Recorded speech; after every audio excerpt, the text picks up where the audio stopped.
मैले यो एकदमै सन्निकट देखिराखेको छु।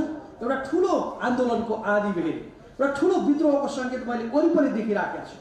त्यस्तो त्यो ढङ्गको एउटा चाहिँ यो विद्रोहको सङ्केत, यो सामाजिक असन्तुलनहरू एकदमै धेरै कायम भएको मैले देखिराखेको छु। अब त्यसले कता लिएर जान्छ, कता ड्राइभ गर्छ भन्ने कुरामा अहिले हामीले भन्न सक्दैनौँ।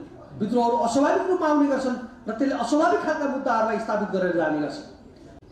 त्यसकारण यसले एउटा ठुलो विद्रोहको सङ्केत गरिराखेको छ र म चाहिँ यो 5-7-10 वर्षभित्रमै एउटा ठुलो विद्रोह चाहिँ नेपालमा हुने मैले देखिराखेको छु। त्यसकारण उहाँहरूले सोच्नु भएको होला सबै तालाचाबी हामीसँग छ, त्यसमा हामीले जता चाह्यो त्यतै ड्राइभ हुन्छ। त्यस्तो हुँदैन, इतिहासमा त्यस्तो भएको छैन। विद्वानहरू के भन्ने गर्नुहुन्छ भने मानिसले आफ्नो इतिहास आफै निर्माण गर्छ, तर त्यो इतिहास उसले चाहेको जस्तो कहिल्यै बनेको छैन, उसले बनाउन खोजेको जस्तो कहिल्यै बनेको छैन र उसको त्यो कन्ट्रोलमा पनि छैन। त्यसकारण हामी अहिले पनि माग गर्न चाहन्छौँ कि न्यायपालिका स्वतन्त्र हुनुपर्छ, त्यो कार्यपालिका र व्यवस्थापिकाबाट, र व्यवस्थापिका स्वतन्त्र हुनुपर्छ त्यो न्यायपालिका र कार्यपालिकाबाट, र कार्यपालिका पनि स्वतन्त्र हुनुपर्छ त्यो व्यवस्थापिका र न्यायालयबाट। तर आफ्ना खालका मान्छेहरूलाई न्यायाधीश बनाउने, राजनीतिक दलमा हिजो सांसद भएका मान्छे न्यायाधीशका लाइनमा छन् अहिले।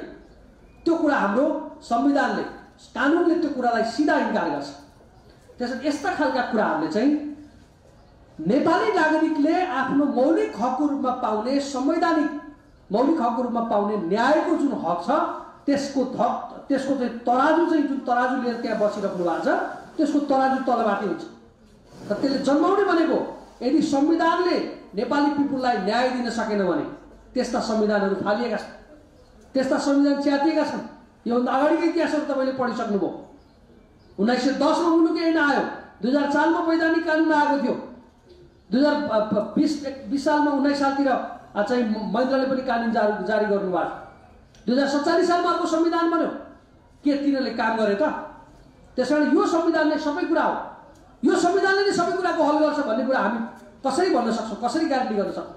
यदि उहाँहरूले न्याय सम्पादनमा नेपाली नागरिकमाथि यस्तै खालको असन्तुलित नीतिहरू, असन्तुलित व्यवहारहरू प्रदर्शन गर्नुहुन्छ भने नेपाली नागरिकले यो संविधानलाई पनि टुकुचामा मुल्क्याउने हैसियत राख्छन्।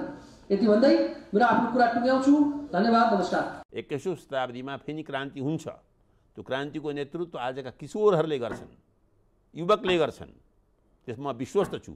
त्यसो हामी कहाँ अगाडि ल्याइराखेका छौँ?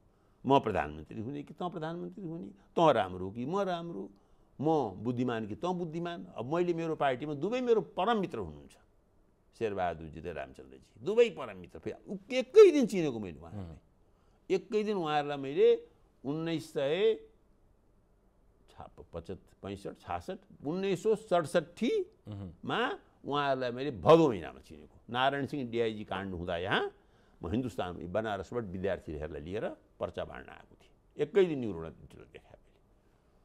अब मलाई यो सोध्नुभयो भने अङ्ग्रेजी कसले राम्रो बोल्छ भनिदिन्छु, को अलिक अग्लो छ त्यो पनि भनिदिन्छु, कसको घर सानो छ त्यो पनि भनिदिन्छु। उहाँहरूमा मैले कुन विचारधाराको आधारमा फरक गरेर अझै अलमलमा छु।